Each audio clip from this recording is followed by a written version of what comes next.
మన దేశంలో ఒక మహానుభావుడు ఇండియన్ మిలిటరీలో వర్క్ చేస్తున్నాడు. ఆయనకి కొడుకు పుట్టాడు. పెళ్ళయిన తర్వాత ఆయన భార్యతో కాపరం చేసింది ఒక 6 నెలలు, మళ్ళీ వెళ్ళిపోయాడు యుద్ధ భూమికి.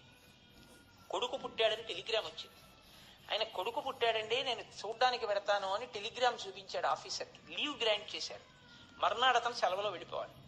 ఈలోగా ఉత్తర భారతదేశంలో ఒక చోట ఉగ్రవాదులు చాలా దాడి చేస్తున్నారు అని తెలిసింది. ఆ అధికారి అన్నాడు, ఏమయ్యా చాలా ఉపద్రవం వచ్చింది, నీకు రేపటి నుంచి నేను సెలవు ఇచ్చేశాను, నువ్వు బయలుదేరు, కానీ దీనికి మెరికలైన వాళ్ళని కొంతమందిని తీసుకోవాలి, నువ్వేమో కొన్ని పేర్లు చెప్తావా అని అడిగాడు.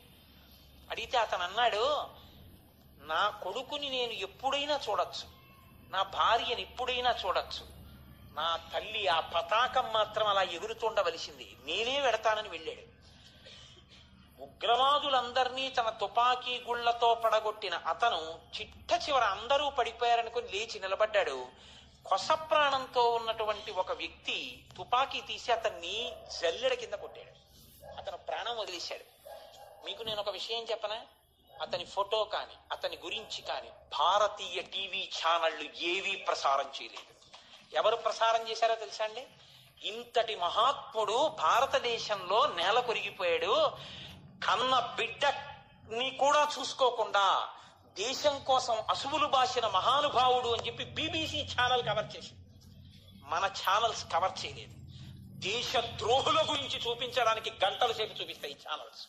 దేశ భక్తుడిని చూపించడానికి వీళ్ళకి ఖాళీ లేదు.